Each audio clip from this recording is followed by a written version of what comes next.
আমরা স্পষ্ট ভাষায় বলতে চাই, এই দেশের স্বাধীনতা ঘোষক শহীদ রাষ্ট্রপতি জিয়া রহমান, তিনি দেশের জন্য জীবন দিয়েছেন, দেশের উন্নয়নের জন্য জীবন দিয়েছেন। তারই সহধর্মণী দেশনেত্রী বেগম খালেদা জিয়া, আমাদের গণতন্ত্রের মা, এই দেশের জন্য জীবনের সর্বস্ব কিছু তিনি ত্যাগ করেছেন। এই দেশের জন্য, এদেশের মেহনতি মানুষের জন্য তিনি তার স্বামী হারিয়েছেন, সন্তান হারিয়েছেন, আরেক সন্তান বিদেশে নির্বাসিত ছিল, তার বসবাসের বাড়ি হারিয়েছেন, বৃদ্ধ বয়সে জেলখানায় পর্যন্ত গিয়েছেন। কিন্তু তিনি কখনোই অন্যায়ের কাছে, অপরাধীর কাছে, জবরদখলকারীদের কাছে কখনো মাথা নত করেনি। তিনি এই দেশের জন্য সর্বশেষ প্রাণও দিয়ে গেলেন, বিদেশে চিকিৎসা করার সুযোগও পর্যন্ত পেলেন না। আমরা সেই মায়ের জন্য আজকে আমরা প্রাণ খুলে দোয়া করবো, আল্লাহ যেন তাকে বেহেশত নসিব করেন।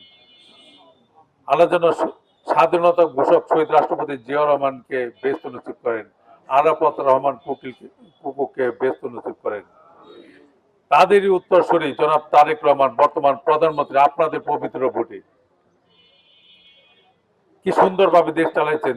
আজকে মাত্র 107 দিন এই সরকারের বয়স।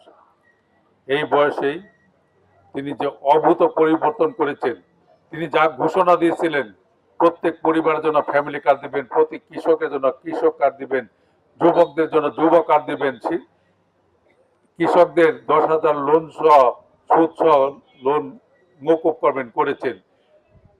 ইমাম আলেমাদের জন্য ভাতার ব্যবস্থা করবেন, সেগুলো করেছেন। ফ্যামিলি কার্ড দেওয়া শুরু করেছেন, কৃষক কার্ড দেওয়া শুরু করেছেন, যুব কার্ড দেওয়া শুরু করেছেন। ছাত্রদের জন্য বিনা পয়সা লেখাপড়ার জন্য ছাত্র কার্ডের অতি তাড়াতাড়ি কর্মকাণ্ড শুরু করবেন। তিনি যা বলেছেন, আমরা যা বলেছি তারই কথা, তিনি যা বলেছেন তার সমস্ত কিছু তিনি পর্যায়ক্রমে বাস্তবায়ন করছেন।